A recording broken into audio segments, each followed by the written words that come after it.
he contacted the woman that adopted my sister, and she was a state's attorney, and in Maryland with my sister, and she recommended this facility in Utah to the cops and the lawyers and everything, that it was a rehabilitation therapeutic community for troubled kids. And this facility was called Cross Creek Manor, and it was located, the original one, in Laverkin, Utah.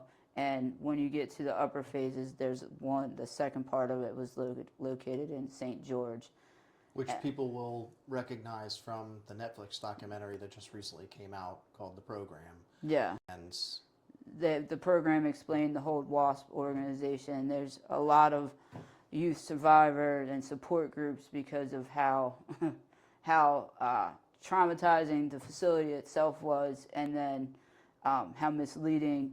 And they've been shut down and popped up, and many legal cases and child abuse. It was very interesting. It was, so like they thought this was gonna like help me. You know what I mean? They said like, you're in crisis, because they did find all kinds of drugs and alcohol in my room. And I wouldn't say I was in crisis, but I would say that I was definitely in a deep, dark place already at 16 years old. yeah, and with the outreach marketing that was out there, they probably really did think they were putting you into the best program that's available. Right. Right? I mean, I think this is another reason why I'm motivated to be part of a really good program, you know, that genuinely offers help, even though there's others that are out there, because it's really easy to not do the right thing. It's really easy to run a program where you don't really care and nobody speaks up about what's going wrong. And yeah, the tragedies that were just from that one location, I can't imagine what you went through.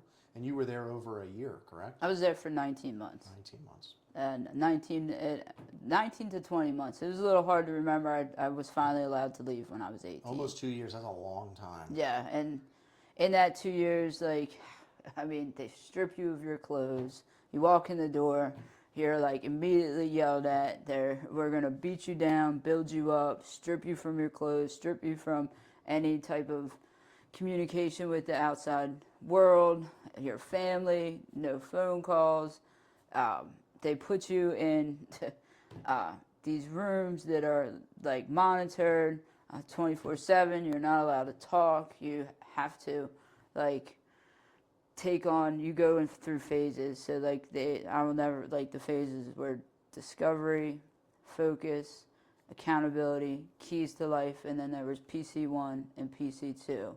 And that was parent-child phases, which was part of some of the issue. Is like, you walk in, they tell you you're terrible, they put you in corners, you don't talk, you wear signs, you have these uniforms, you're handcuffed and shackled, and transported to eat. You're literally like let loose in a yard with barbed wire around the fence, and all you see is like the snow tops on the mountains in Utah, and you're like freezing, and you're walking, and there's no place to go, and you just are miserable. And like, some people, like, there was probably like 60 or 70 other girls there aging from 11 to even older than 18. It was strange. Like, their families would choose to like go into the PC like groups. And I think I've only ever made it to like phase 3.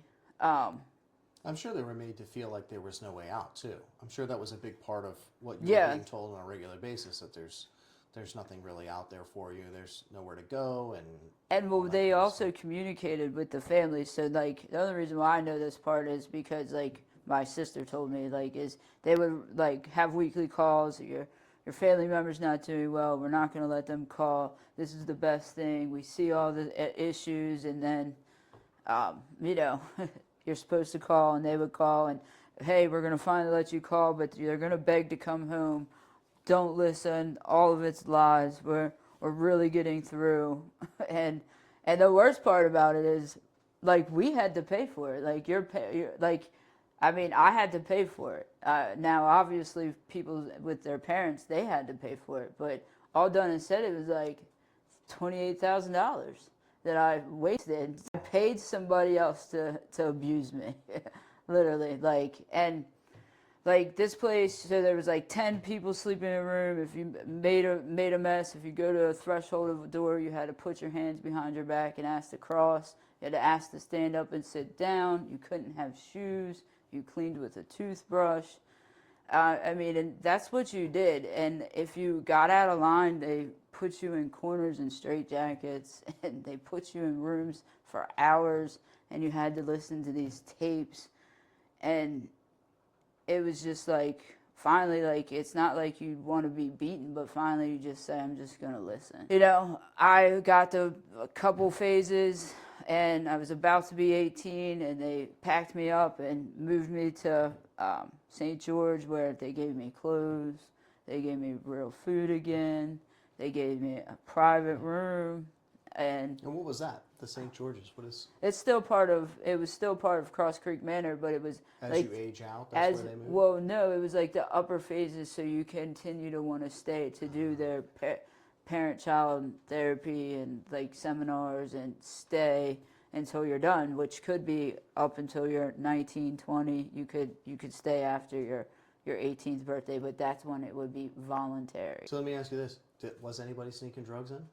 There was no way. No, it was there total was lockdown. Yeah, it was no way. I mean, we were at every angle. There was cameras. There was bodyguards. There was like TCs. There was. I mean, it was constantly armed, and they had like tasers and wands in case we got like out of hand. Were you close with some of the other kids that were there? Yeah, that was like a rule. They didn't want us to like build relationships with each other. But yeah, like I met some pretty cool people from Hawaii, like Colorado, Connecticut, and like. You ever talk to any of them again? Have you ever found each other? We've never been able to find each other. I haven't. Now in these groups, I probably could, but honestly, I do a lot to like not stay in that moment. Sure. So. But it was cool to, like, it was hard to watch the program. It was very triggering. But it was also cool to see, like, some people really standing up and speaking out. Yeah. So, because it was wild. So how did you eventually get out of that? So I turned 18, and I opted not to go. But 2 months prior to being 18, they asked me, was I going to stay? And I said no. And I spent the last 2 months in a corner in a straitjacket, not being allowed to talk. And I turned 18, I got a plane ticket, and I flew back to Pittsburgh, Pennsylvania. I spent a few hours with my sister. I managed to go back, and I'm grateful for this because the Browning Academy wasn't an accredited licensed school. I went back to my high school, Shale Area High School, and I did graduate from a real school. Amazing. And got a diploma. I did have really good grades because there at that place, if you didn't get a B or higher, you failed. So they wouldn't let you pass. So you had good grades because you just sat in a room and read and self-taught everything, you know.